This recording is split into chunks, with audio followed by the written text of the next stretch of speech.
Hi again then guys, and welcome to yet another car review for another road-going version of a race or rally car in the world of GT Sport. This one of course dropped very recently, and that is the Peugeot RCZ Gr.3 street version. Now this car, like all of the others so far, has a price tag of 2,500 mileage points from the mileage exchange. And I would personally say that all of these cars so far have been very well priced as far as those mileage points go. It's not really that difficult to get that many points. That's a few hundred miles. So pretty good, I would say. Now, the cars in this kind of category, these street-going race cars, street-going rally cars, are often the subject of controversy, let's say, about using them as street cars in the N classes because of their racing heritage, albeit a fictional racing heritage, of taking a full-on race car or rally car and then very slightly toning it down, but still keeping many of its advantages, such as the wider track, the lower centre of gravity, usually more downforce and grip, that kind of stuff, into a road-going race, where potentially, or even likely, you're going to be going up against cars which don't have those kind of advantages. They are not homologation cars, as these ones are, they're just straight up normal performance road cars. And in element, some of that can seem to be a bit unfair, or a bit one-sided, or by its very definition, a bit OP. I would agree with that. That is certainly the case. If a car wins too easily, then yeah, by definition it is an OP vehicle, and those complaints have been levied against the Corvette and the Mustang road cars. I haven't heard that said as much about the Evo and the Impreza, but I'm sure that is the case as well.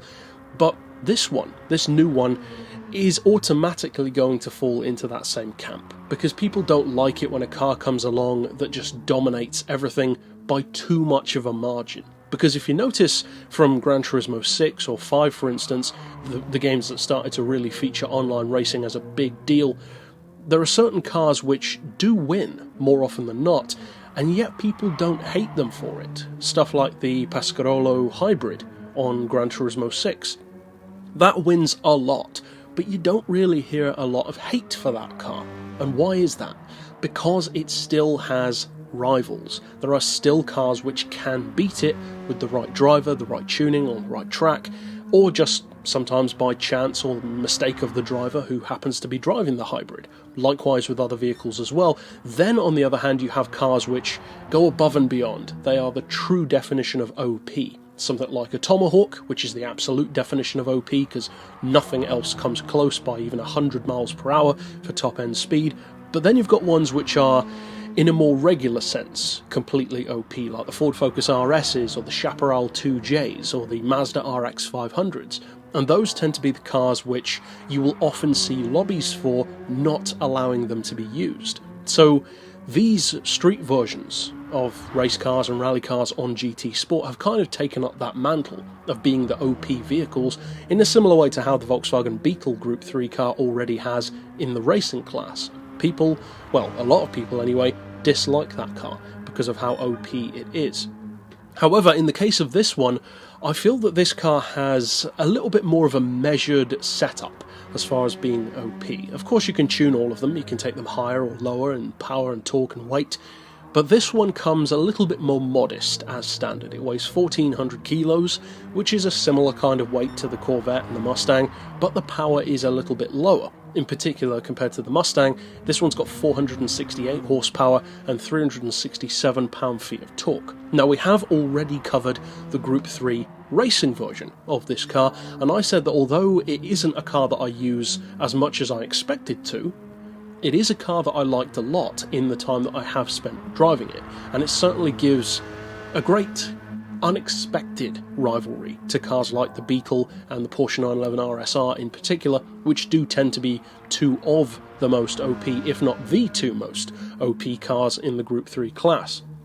Now, as far as the Peugeot goes, it's that sort of less expected choice which can still give those cars a great run for their money. So has that translated to the street? Well, of course the car is still very fresh in the game, so we'll have to wait a little while to see how it goes with online use, but my initial thoughts on driving this car, because this is still a very fresh review for me, getting a few dozen miles on it around Brands Hatch, I have to say that this is easily my favourite of these street-going versions so far. Not just because I prefer the Peugeot race car over the others anyway, but because I do genuinely feel that this one easily has better handling than the Mustang, probably better handling than the Corvette as well, I would say, and I have to admit I haven't driven either the Evo or the Impreza yet. I've had so many other things to do that I just haven't got around to that, but even though they have all-wheel drive, it would not surprise me at all if this one was quicker through technical corners on, say, higher speed flowing tracks like the Nordschleife.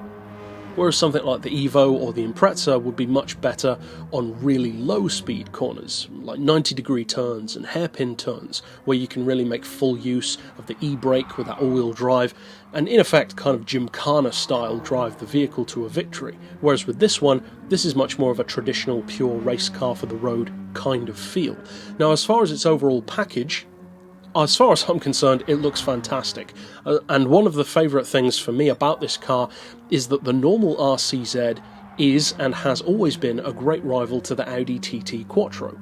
Then, of course, the Group 3 version is a good rival for the R8 LMS.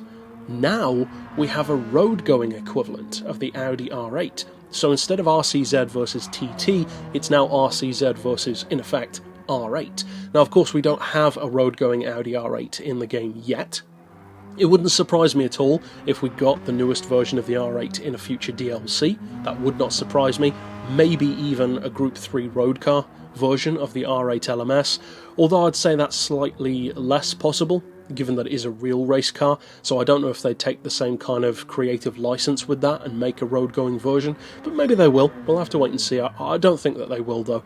So this would be a very good, justified rival to something of an R8 level.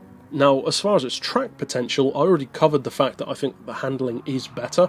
The centre of gravity is super low, the track is ultra wide with that huge body kit, and even though of course it doesn't have the same level of grip or downforce, or even weight of course that's as low as the racing version, it is still fantastic for a road car, and this is definitely going to be a car which a lot of people are going to be annoyed about online, because if this initial feedback for me, who, as I've said before, is not among the, say, top 100 drivers in the world or anything like that, not on most tracks anyway, then yeah, if it's already making this kind of impression, it's definitely going to be used a lot online, and I think people are going to get annoyed by this car very quickly, because the Mustang and the Corvette are both fairly slippery.